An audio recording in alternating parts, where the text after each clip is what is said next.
50 वर्षों से भी अधिक समय से किसी भारतीय प्रधानमंत्री की ये पहली गुयाना की यात्रा होगी। नाइजीरिया, ब्राजील और गुयाना का दौरा करेंगे पीएम मोदी। 16 से 21 नवंबर को नाइजीरिया, ब्राजील और गुयाना के दौरे पर जाएंगे प्रधानमंत्री नरेंद्र मोदी। ये तीन मुल्क कहाँ पे हैं? तो आपको अंदाजा होगा कि भारत की जो लीडरशिप है वो कितना ज्यादा डिफरेंट सोचती है, डिफरेंट कनेक्शंस हैं। आप देखें कि ब्राजील साउथ अमेरिका के अंदर है, गियाना जो है ये दैट इज समवेयर जिसको आप कह लें कि इन साउथ अमेरिका जो है में मौजूद है, नॉर्थ अटलांटिक कोस्ट के ऊपर, ठीक है, दैट इज वेयर रिकॉर्ड। बड़ी खबर नाइजीरिया से आ रही है, जहां पर 3 दिन के दौरे पर नाइजीरिया पहुंचे प्रधानमंत्री नरेंद्र मोदी। अबुजा एयरपोर्ट पर पीएम मोदी का भव्य स्वागत किया गया। नाइजीरिया के पीएम ने स्वागत किया, जिसकी तस्वीर आपको दिखा रहे हैं। 17 साल बाद पीएम का नाइजीरिया दौरा हुआ है। किसी प्रधानमंत्री का पहला और 17 साल बाद ये नाइजीरिया दौरा। और आपको पता है कि ये आप देखें, Indian prime minister just acts like Chinese president, American president, कि जब भी किसी डेस्टिनेशन पे जाना है, ठीक है जी, जब डेस्टिनेशन पे जाना है तो जाते हुए उन्होंने ये करना है कि उन्होंने एक दो मुल्क और भी साथ में ला लेने हैं। अब जारी बात है, इंडिया से ब्राज़ील की फ़्लाइट तो लंबी है, खैर वो तो अपने चार्टर्ड जहाज़ पे जाते हैं, वो तो ले सकते हैं direct flight, but the question it's better you stop somewhere in Africa, you take a break, you cherish the memories with Nigeria, you engage with that country because वो आपको अच्छी भली इकोनॉमिक रिलेशंस है।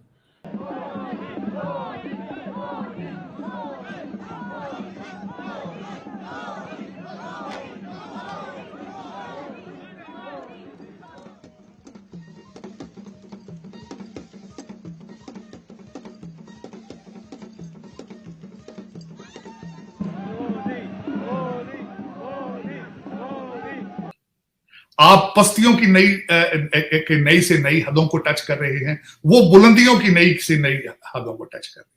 दुख इस बात का था, खुशी इस बात की है, ठीक है, मैं खुशी इस बात की है, मैं इंडियन को भी समझता हूं कि वो हमारे रीजनल है, हमारे जैसे हैं, हमारा डीएनए। काश, और एक होप रखता हूं कि शायद कभी पाकिस्तान भी उनसे कुछ लर्न करे। ये मेरे लिए अपॉर्चुनिटी, मैं ये समझता हूं शायद कभी कोई एक ऐसा पाकिस्तानी पैदा हो जो भारत के साथ रिलेशनशिप बना के उनसे चीजें सीखने की कोशिश करे।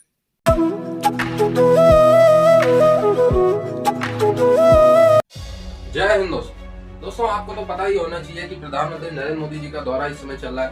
5 दिनों का दौरा है और ब्राजील G20 मीटिंग अटेंड करने, लेकिन अभी नरेंद्र मोदी जी नाइजीरिया पहुंचे और नाइजीरिया में जो भव्य स्वागत ट्रेडिशनल तरीके से हुआ है, रेड कारपेट वेलकम, नाइजीरिया के राष्ट्रपति अपने वाइफ के साथ खुद आए वेलकम करने, और नाइजीरिया के राष्ट्रपति के ही रिलेशन में एक बच्ची थी, उसने प्रधानमंत्री नरेंद्र मोदी जी को आगे बढ़ के स्वागत किया। इसके बाद फिर डांस, नाइजीरिया का जो लोक नृत्य है वो भी नरेंद्र मोदी जी के सामने प्रस्तुत किया गया। यानी जो जो संभव हो सकता था वो किया गया नाइजीरिया की तरफ से। नाइजीरिया में जो भारतीय डायस्पोरा है एक अच्छी खासी तादाद में, लगभग 50,000 से ज्यादा, ये मैं 2015 की रिपोर्ट्स बता रहा हूँ, तब से रिपोर्ट्स आए नहीं है, तो 2015 की रिपोर्ट्स के अनुसार 50,000 से ज्यादा भारतीय स्थायी रूप से नाइजीरिया में रहते हैं। काम उन्होंने आगे बढ़ के नरेंद्र मोदी जी का स्वागत किया, और भी अब नाइजीरिया से डिफेंस के सेक्टर में, अर्थव्यवस्था के सेक्टर में और सैन्य सेक्टर में बहुत सारी बातें होने वाली है। भारत और नाइजीरिया के 2020 में जो ट्रेड थे वो 14 बिलियन के, इस समय बताया जा रहा है 20 बिलियन के, लेकिन ये आधिकारिक नहीं है, 14 बिलियन आधिकारिक है। तो पाकिस्तान अफ्रीका में भारत के बढ़ते रिलेशन देख के जना हुआ है। वहीं प्रधानमंत्री नरेंद्र मोदी नाइजीरिया की राजधानी अबुजा पहुंच चुके हैं, यहां उनका स्वागत किया गया। वे 16 से 21 नवंबर तक नाइजीरिया, ब्राजील और गुयाना के 3 देशों की यात्रा पर हैं। अपनी यात्रा के पहले चरण में प्रधानमंत्री नरेंद्र मोदी नाइजीरिया में हैं। ब्राजील में पीएम मोदी G20 नेताओं के शिखर सम्मेलन में भी हिस्सा लेंगे। रिपोर्ट आप देखिए। अनुभवी है, सक्षम है, समर्थ है और बेखौफ है।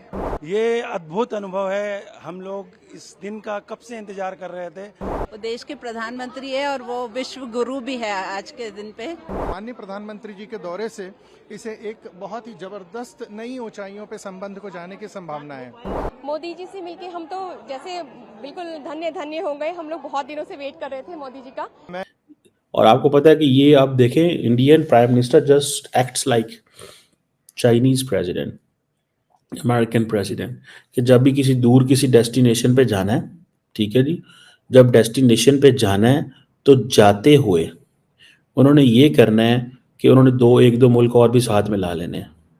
अब सारी बात है, इंडिया से ब्राज़ील की फ़्लाइट तो लंबी है, खैर वो तो अपने चार्टर्ड जहाज़ पे जाते हैं, वो तो ले सकते हैं direct flight, but the question it's better you stop somewhere in Africa, you take a break, you cherish the memories with Nigeria, you engage with that country, because वो आपको अच्छी भली इकोनॉमिक रिलेशंस है, ठीक है, उस मुल्क के साथ वो आपको हेल्प आउट कर रहे हैं LNG में, क्रूड ऑयल में, एंड सो एंड इंडिया उनको हेल्प कर रहा है उसमें। सो रास्ते में बायलैटरल $14 अरब की ट्रेड है, ग्लोबल साउथ का मेंबर है, कल को इसकी सपोर्ट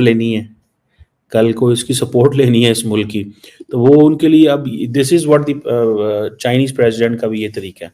उसने जब कम से कम 2 मुल्क वो डालते हैं। अब इंडिया ने जो गयाना डाला है, ये बेसिकली इन्होंने इसीलिए डाला है कि ब्राज़ील से निकलेंगे, रास्ते में कोई एक दिन वहाँ स्टॉप करेंगे, फुल दिन बेशक, सुबह से लेके शाम तक, एंड देन वैसे अक्सर मेरे ज़हन में एक सवाल आता है, ये जो लीडर्स हैं इतना ट्रैवल करते हैं, इनको जेट लैग नहीं होता? यहाँ ये बड़ा मुश्किल होता है। हो सकता है प्राइम मिनिस्टर के लिए तो अंदर कोई कमरा शमरा बना होगा, वहाँ पे कोई घंटा 2 रेस्ट कर लेता होगा, लेकिन बाकी लोग जो होते हैं उनके लिए, जो साथ ट्रैवल कर रहे होते हैं, उनको तो नहीं उस तरह की स्पेस मिल रही होती जेट के अंदर। यहाँ हर बंदे के लिए तो अंदर बेड नहीं लगा होता, या उसका सेपरेट बाथरूम तो नहीं होता। बहरहाल ये एक चीज़ है। नरेंद्र मोदी जो है ना, एक्ट करते हैं लाइक वर्ल्ड लीडर्स, कि वो जब निकलते हैं तो वो सिर्फ एक मुल्क नहीं जाते, वो कम से कम 2 मुल्क या 3 मुल्कों को कम से कम वो जो दौरा है वो करते हैं। लेट्स सी, क्योंकि खुद तो कुछ नहीं कर सकते, खुद तो अब हालात ये आ चुके हैं कि अफगानी जो मेरा मतलब जिनको आप पत्थर के जमाने के लोग कहते हैं, अब उन्होंने भी अगले दिन अपने उनका नेशनल बयान आया है कि we are concerned about the situation cross the border. तो जब ये सर्कमस्टांसेस, उसमें आके रोना आता है अपने मुल्क पे, खुशी उन पे होती है कि चले हमारा रीजनल है यार, हमारे जैसे ही हैं, हमारी जुबान बोलते हैं, मैं तो उनको भी भाई कहता हूँ, हमारे भाई हैं वो, तो वो तरक्कियों पे जा रहे हैं, ग्रो कर रहे हैं। कभी हो सकता है पाकिस्तान में कोई ऐसा लीडर पैदा हो जो कहे कि नहीं, वो learn from India and we will change our policy, बजाय जिहाद वाली साइड से वो हो सकता है डिजिटल पाकिस्तान की तरफ जाना शुरू कर। लेकिन देखिए, ये एक दीवाने का ख्वाब है। मेरे जैसा बंदा है वो, मैं हमेशा कोशिश करता हूं कि अपने आप को ऑप्टिमिस्टिक रखने की कोशिश करूं।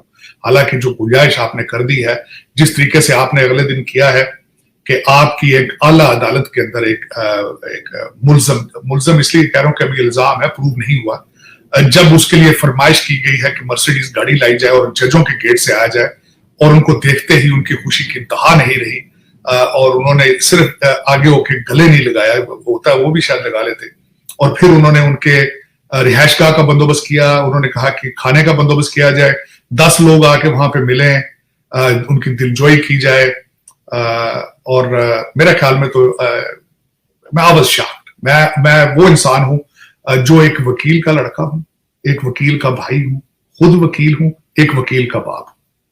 आज तक मैंने जिंदगी में अपनी में किसी में जज को ये बिहेव करते नहीं देखा, और जो जमानत दी है, उसने कहा आने वाले जो क्राइम ये कमिट करेगा उनकी भी जमानत है, इसके बच्चों की भी जमानत है, ये खुदा का अवतार है, ये सजदे करो इसको। ऑलमोस्ट नौज बिल्लाह, मैं ये तो नहीं कह सकता, लेकिन almost it's very close to. जमानत इस टाइप की थी कि किसी जुर्म के इसको हाथ नहीं लगाना चाहिए, ये बेदबी है, इसको हाथ लगाना बेदबी है।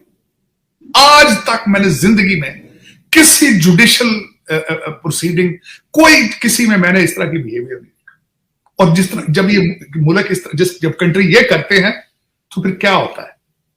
होता ये है कि वो वहां से लोग भाग जाते हैं, लोग भाग, ये जिस तरह खान साहब अब एक ही उनके पास इस वक्त आपने अमेरिका के पैसे खा लिए, आपने चाइना के पैसे खा लिए, आपने हर मुल्क के पैसे खाए।